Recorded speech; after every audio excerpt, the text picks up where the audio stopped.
খেলা দেখতে দেখতে কখনো উইকেট, কখনো 4, কখনো 6, সেই সিচুয়েশনে কি হয় বলুন তো?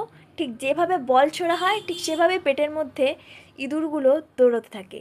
ঠিক যেমন করে এক একজন এক এক রান নিয়ে থাকে, ঠিক সেরকমই আমাদের পেটের ইঁদুরগুলোও কিন্তু রান করতে থাকে।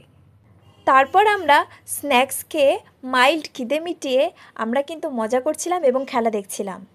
নো নো নো নো, শুধু মজা নয়, শুধু খেলা দেখা নয়, আমাদের চোখ ছিল উমেন্স ক্রিকেট যারা খেলছিল তাদের দিকে। কারণ তাদের মধ্যে কারোর কারোর কিন্তু সেদিন মাইল্ড ইনজুরিও হয়ে গিয়েছিল। খুব খারাপ লেগেছিল দেখতে। হয়তো এই বয়সে ওরা অনেক কিছুই করে দেখাচ্ছে, কিন্তু তার মানে এটা নয় যে তারা যা খুশি তাই করবে। এমন এমন হয়েছে যে খুব বাজেভাবে তারা পড়ে গিয়েছিল, যেটা দেখে আমাদের মনে হচ্ছিল ইস, কতটাই না কষ্ট তাদের হচ্ছে। কিন্তু তাদের কাছে ওটা কিছুই নয়, কিন্তু আমাদের কাছে কিন্তু সেটা বিশাল বড় ব্যাপার।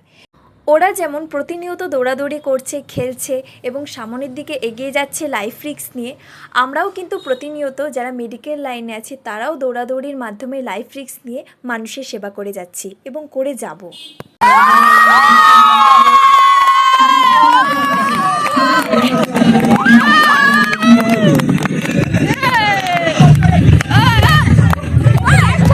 দেখুন, হার বা জিত জীবনের বড় পার্ট নয়। জীবনের বড় পার্ট হলো আজ হয়নি তো কি হয়েছে, কোনো একদিন ঠিক হবে। সবথেকে বড় কথা, আমি যেটা চেয়েছি সেটা আমি করতে পেরেছি, এটাই অনেক বড়।